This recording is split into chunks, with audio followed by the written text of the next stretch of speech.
दोस्तों, आज हम शुरू करने वाले हैं हिंदी व्याकरण का एक महत्वपूर्ण टॉपिक क्रिया, जिसमें हम जानेंगे क्रिया की परिभाषा, क्रिया शब्द की उत्पत्ति और उसकी रचना के बारे में देखेंगे तथा क्रिया के वर्गीकरण को समझेंगे और उसके उदाहरणों को देखेंगे। तो चलो शुरू करते हैं। सबसे पहले हम देखते हैं क्रिया की परिभाषा। क्रिया किसे कहते हैं? किसी वाक्य में प्रयुक्त वह शब्द जिसके द्वारा किसी काम का करना या होना पाया जाता है उसे क्रिया कहा जाता है। यानी जब वाक्य में किसी काम का करना या होना पाया जाता है या किसी कार्य को करने की प्रक्रिया ही क्रिया होती है। क्रिया एक विकारी शब्द है जिसका अर्थ होता है काम, यानी क्रिया का अर्थ ही काम होता है। क्रिया की उत्पत्ति धातु शब्दों से होती है, यानी क्रिया का मूल रूप ही धातु होता है। मूल धातु शब्द में ना प्रत्यय लगाने से क्रिया बनती है। किसी वाक्य में लिंग, वचन, काल आदि के आधार पर क्रिया का रूप परिवर्तित होने के साथ साथ संज्ञा एवं सर्वनाम के आधार पर क्रिया का रूप परिवर्तित होता है। क्रिया करने वाले को कर्ता कहते हैं। यानी क्रिया किसे कहते हैं? क्रिया वह किसी भी वाक्य में किसी काम का करना या होना पाया जाना ही क्रिया होती है। क्रिया का अर्थ होता है काम तथा क्रिया को जो करता है उसे हम कर्ता कहते हैं, यानी क्रिया को संपादित करने वाला ही कर्ता होता है।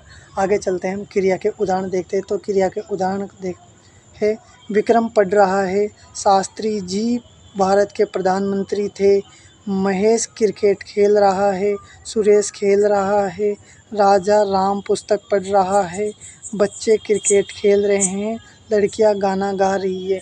इन सभी उदाहरणों में कोई ना कोई कार्य हो रहा है, अतः ये सब क्रिया के उदाहरण हैं। आगे चलते हैं। प्रथम वाक्य में विक्रम द्वारा पढ़ाई का कार्य करना पाया जा रहा है, अतः वाक्य में पढ़ रहा क्रियापद है। द्वितीय वाक्य में स्पष्ट से किसी काम का करना दिखाई नहीं दे रहा, लेकिन काम का होना पाया जा रहा है, अतः इस वाक्य में थे क्रियापद होगा। तृतीय वाक्य की बात करें तो तृतीय वाक्य में महेश द्वारा क्रिकेट खेला जा रहा है, अतः क्रिकेट खेलने का काम करना पाया जा रहा है। इस वाक्य में खेल रहा क्रियापद होगा। आगे चलते हैं। क्रिया शब्द। क्रिया शब्द किसे कहते हैं? वे शब्द जिनसे किसी कार्य या काम के होने का बोध हो उसे हम क्रिया शब्द कहते हैं। यानी जब वाक्य में किसी काम का करना या होना पाया जाता है तो हम उसे क्रिया कहते हैं, तथा जिन शब्दों से किसी काम का करना या होना पाया जाए या बोध हो उसे हम क्रिया शब्द कहते हैं। उस शब्द को हम क्रिया शब्द कहते हैं। किसी वाक्य में कर्ता जिस कार्य को कर रहा होता है उस कार्य का बोध कराने वाले शब्दों को हम क्रिया शब्द कहते हैं। आगे चलते हैं। क्रिया शब्द के उदाहरण। क्रिया के शब्द के उदाहरण होते हैं खेलना, आना, जाना, कूदना, नाचना, पीना, चलना, नहाना, ये सभी क्रियाएं हैं। आगे चलते हैं। तो पहले हम देखते हैं कर्म के आधार पर क्रिया का वर्गीकरण। तो कर्म के आधार पर क्रिया दो भेद होते हैं, सकर्मक क्रिया और अकर्मक क्रिया। सकर्मक क्रिया की बात करें तो सकर्मक क्रिया किसे कहते हैं? वे क्रियाएं जिनका प्रभाव वाक्य में प्रयुक्त कर्ता पर न पड़कर कर्म पर पड़े उसे सकर्मक क्रिया कहते हैं। सकर्मक क्रिया का अर्थ होता है कर्म के साथ, अर्थात सकर्मक क्रिया में कर्म पाया जाता है। सकर्मक क्रिया दो प्रकार की होती है। यानी सकर्मक क्रिया की परिभाषा देखें तो सकर्मक क्रिया वह क्रिया होती है जिसमें कार्य का भार कर्ता पर ना पड़कर कर्म पर पड़ता है। यानी सकर्मक क्रिया शब्द दो शब्दों से मिलकर बना है, स तथा कर्मक, जिसमें स का अर्थ होता है साथ और कर्मक क्रिया का अर्थ होता है कर्म। यानी कर्म के साथ जो कार्य होता है उसे हम सकर्मक क्रिया कहते हैं। यानी जिस क्रिया में कर्म पाया जाता है उसे हम सकर्मक क्रिया कहेंगे। सकर्मक शब्द स और कर्मक से मिलकर बना है, जहाँ स उपसर्ग का अर्थ होता है साथ में तथा कर्मक का अर्थ होता है कर्म के।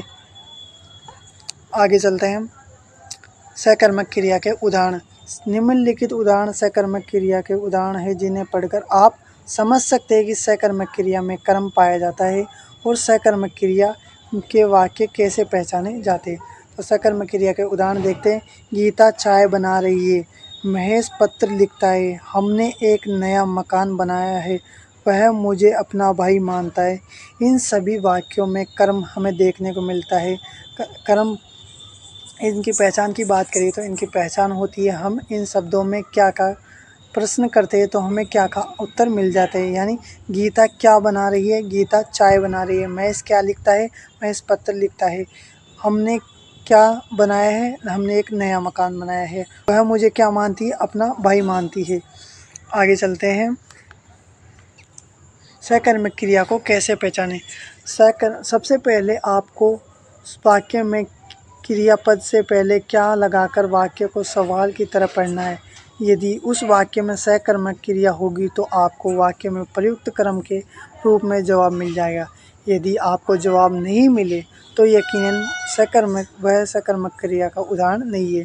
जैसे रमेश खाना बना रहा है, इस वाक्य में हम क्रियापद बना रहा है से पहले क्या लगाकर पढ़ते हैं तो रमेश क्या बना रहा है, इस सवाल का हमें जवाब होगा कि खाना बना रहा है। अतः इस वाक्य में बना रहा है सकर्मक क्रिया होगी। आगे चलते हैं।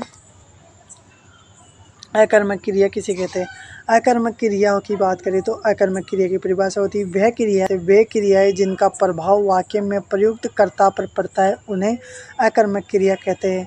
अकर्मक क्रिया का अर्थ कर्म के बिना होता है, अर्थात अकर्मक क्रिया के साथ कर्म प्रयुक्त नहीं होता। अकर्मक शब्द अ और कर्मक से मिलकर बना होता है, जहाँ अ उपसर्ग का अर्थ बिना और कर्मक का अर्थ होता है कर्म के। यानी अकर्मक क्रिया की परिभाषा की बात करें तो अकर्मक क्रिया दो शब्दों से मिलकर बना है, अ उपसर्ग तथा कर्मक शब्द। अ उपसर्ग का अर्थ होता है नहीं और कर्मक का अर्थ होता है कर्म। यानी जब वाक्य में कर्म जुड़ा हुआ नहीं होता तो वहाँ अकर्मक क्रिया होती है। तो सकर्मक और अकर्मक क्रिया को कैसे पहचानें। यदि किसी वाक्य में कर्म उपस्थित नहीं हो तो वाक्य में प्रयुक्त अकर्मक क्रिया होगी, अन्यथा सकर्मक क्रिया होगी। सकर्मक और अकर्मक क्रिया को पहचानने के लिए वाक्य में प्रयुक्त क्रिया से पहले क्या लगाकर वाक्य में सवाल की तरह पढ़े। यदि उस वाक्य में सकर्मक क्रिया होगी तो वाक्य में प्रयुक्त कर्म के रूप में जवाब मिलेगा। यदि कर्म के रूप में जवाब नहीं मिले तो वाक्य में अकर्मक क्रिया होगी। यानी सकर्मक क्रिया में हमें कर्म मिलेगा। यानी कि जैसे हम बात करें कि सीता गाना गा रही है तो इसमें हम क्या लगाकर क्वेश्चन करते हैं कि सीता क्या गा रही है, तो हमें इसका जवाब मिल जाता है गाना गा रही है, तो यहाँ पर होगा सकर्मक क्रिया।